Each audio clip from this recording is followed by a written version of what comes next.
आपण ऐकत आहात जगद्गुरु तत्वदर्शी संत रामपालजी महाराज यांच्याद्वारे लिखित पुस्तक ज्ञानगंगा। परमात्मा यांच्या कृपेने कॅन्सरही झाला अप्रभावी। माझे नाव नीलम दासी आहे। मी जिल्हा हाथरस उत्तर प्रदेशची आहे। अगोदर मी शिवजींची खूप भक्ती करत होते, इतर सर्व देवी देवतांची सुद्धा भक्ती करत होते। शिवजींचे व्रत ही करत असे। हे व्रत करता करता मला कोणीतरी सांगितले की संतोषी मातेचे व्रत पण करा। मला काही फायदा होत नव्हता। मी खूप चिंताग्रस्त होते आणि माझ्या घरची आर्थिक परिस्थिती खूपच वाईट होती। माझ्या पतीला काहीच काम नव्हते। आम्ही खूप आजारी होतो, कधी कुठला आजार तर कधी कुठला आजार। खूप दुःखी होतो। मी संत रामपालजी महाराज यांच्याकडून 4 फेब्रुवारी 2011 ला नामदीक्षा घेतली होती। झाले असे की आमचे एक नातेवाईक दिल्लीत राहतात। त्यांनी संत रामपालजी महाराज यांच्याकडून नामदीक्षा घेतलेली होती। एके दिवशी असेच ते आमच्या घरी आले, तेव्हा आम्ही खूप चिंताग्रस्त होतो। ते आम्हाला पाहून म्हणाले की मामीजी, तुम्ही तर खूप चिंताग्रस्त आहात। ते म्हणाले की मामीजी, तुम्ही संत रामपालजी महाराज यांच्याकडून नामदीक्षा घ्या। माझ्या गळ्यात गाठ होती म्हणून आम्ही ती घेऊ शकत नाही असे सांगितले।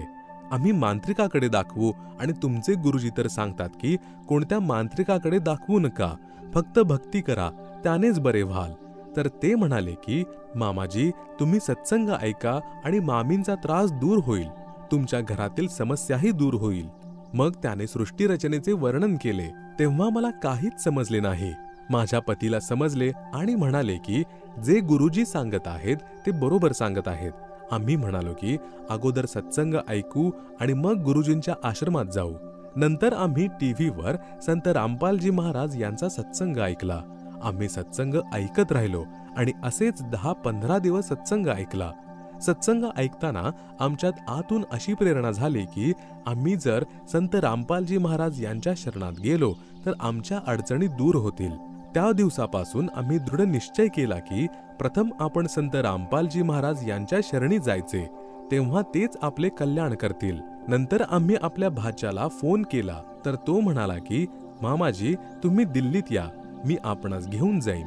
मग त्याने आम्हाला आश्रमात नेले आणि आम्ही संत रामपालजी महाराज यांच्याकडून नामदीक्षा घेतली। संत रामपालजी महाराज यांच्याकडून नामदीक्षा घेतल्यानंतर मला खूप फायदे झाले। पूर्वी माझी आर्थिक स्थिती इतकी बिकट होती की मी काहीही खरेदी करण्यापूर्वी 4 वेळा विचार करायचे।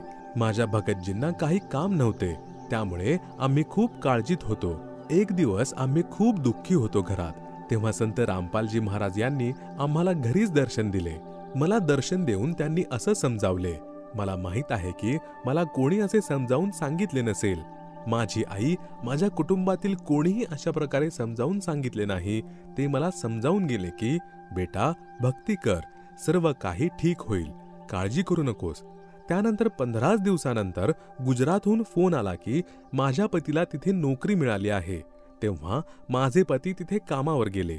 तिथून आल्यानंतर आमची आर्थिक परिस्थिती चांगली झाली आणि आम्ही चांगले राहू लागलो। दुसरा फायदा असा झाला की माझ्या गळ्यात गाठ होती। मी त्या गाठीने खूप त्रस्त होते। माझ्या परमात्म्यांच्या कृपेने ती गाठ देखील बरी झाली। मी अनेक डॉक्टरांनाही दाखवले होते, पण त्याने उपयोग झाला नाही। जेव्हा आम्ही संत रामपालजी महाराज यांच्याकडून नामदीक्षा घेतली तेव्हा माझ्या गळ्यातील गाठ बरी झाली। तिसरा फायदा असा झाला की एकदा आमच्या घरात सिलेंडरला आग लागली होती। आग इतकी भडकली होती की आम्ही विझवत होतो आणि शेजारीही ती विझवत होते। आम्ही खूप प्रयत्न करत राहिलो तरीही ती आग विझली नाही। नंतर अचानक माझ्या पतीने तो सिलेंडर उचलून बाहेर फेकून दिला। बाहेर फेकून आले असता त्यात एवढी धोकादायक आग लागली होती की जवळच पोलीस स्टेशन आहे। पोलीस ठाण्यातून एक गाडी आली आणि त्यांनी अग्निशमन दलाची गाडी बोलावली। मग तिने ती आग विझवली। तब्बल 1.5 तासापर्यंत सिलेंडर पेटत राहिला, पण संत रामपालजी महाराज यांनी एवढी दया केली की त्या दिवशी जर सिलेंडरचा स्फोट झाला असता तर माझे कुटुंब तर गेले असतेच, त्याबरोबरच संपूर्ण वस्तीही गेली असती, सर्वनाश झाला असता। मग संध्याकाळी संत रामपालजी महाराज यांनी माझ्या पतीला दर्शन दिले आणि म्हणाले की बेटा, काहीही झाले नाही, सर्व काही ठीक आहे, परमात्म्यांची भक्ती कर, परमात्मा दया करतील। माझ्या पतीने सांगितले की गुरुजींनी दर्शन दिले आहे। मी म्हणाले की ते तर परमात्मा आहेत, संत रामपालजी महाराज जी काहीही करू शकतात। त्यानंतर आमची ती समस्या दूर झाली. माझे बाबा म्हणजे सासरे आहेत. त्यांचे वय 80 ते 85 वर्षे आहे. आम्ही म्हणायचो की बाबाजी, तुम्ही गुरुजी यांच्याकडून नामदीक्षा घ्या. तर ते म्हणायचे की माझी तंबाखू नाही सुटणार. आम्ही म्हणायचो की सुटून जाईल.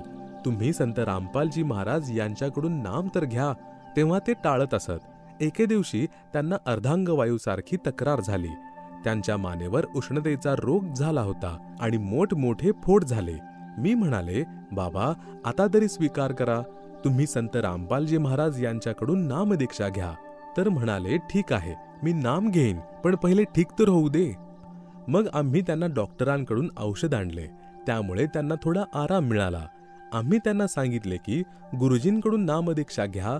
तर म्हणाले की नाही, माझी तंबाखू सुटणार नाही. आम्ही म्हणालो, सुटेल, तुम्ही घ्या तर. त्यानंतर त्यांनी नामदीक्षा घेतली. 10 ते 15 दिवस डॉक्टरांचे औषध घेतले. गुरुजींचे अमृत जल सेवन केले. तेव्हा ते पूर्णपणे बरे झाले. त्याच्या 2 वर्षांनंतर त्यांना आणखी एक समस्या आली. त्यांच्या नाकावर बऱ्याच दिवसांपासून एक फोड होता.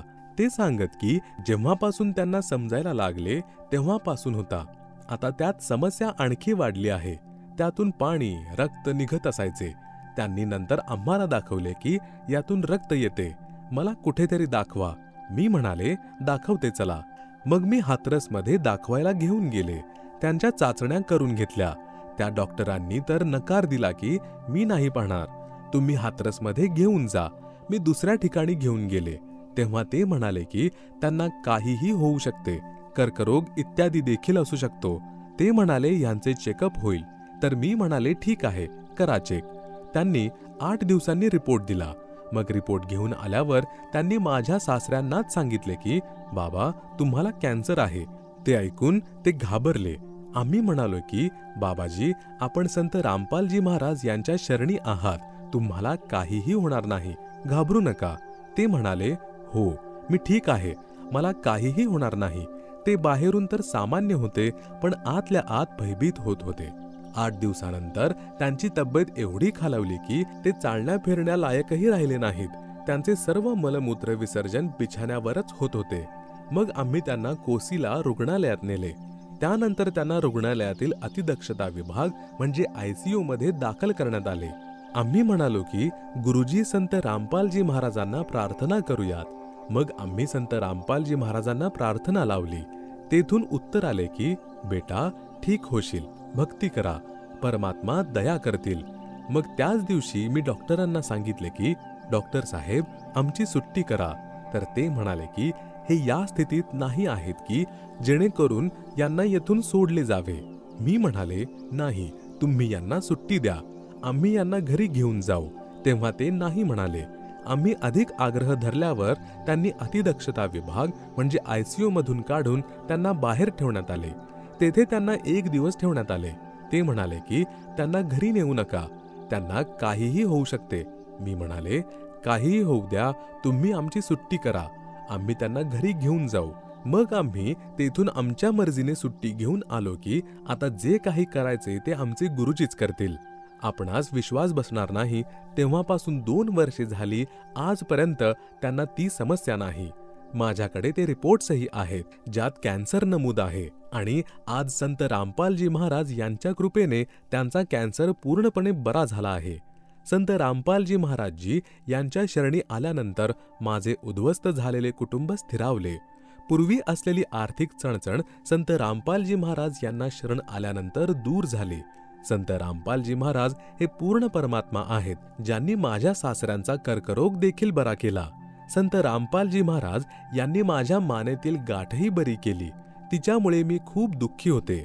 मी भक्त समुदायाला हात जोडून विनंती करते की आपण संत रामपालजी महाराज यांना शरण या.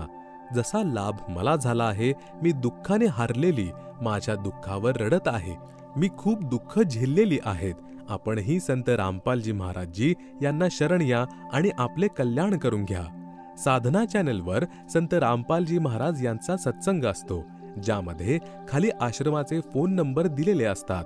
त्या नंबरवर कॉल केल्यावर आपणाला कळेल की तुमच्या जवळ कोणते नामदान केंद्र आहे आणि मग तुम्ही तिथे जाऊन संत रामपालजी महाराज यांच्याकडून उपदेश घेऊ शकता. भक्तमती नीलमदासी, मोबाईल क्रमांक 9520710329. व्यसन सुद्धा पूर्ण सद्गुरूच सोडवू शकतात.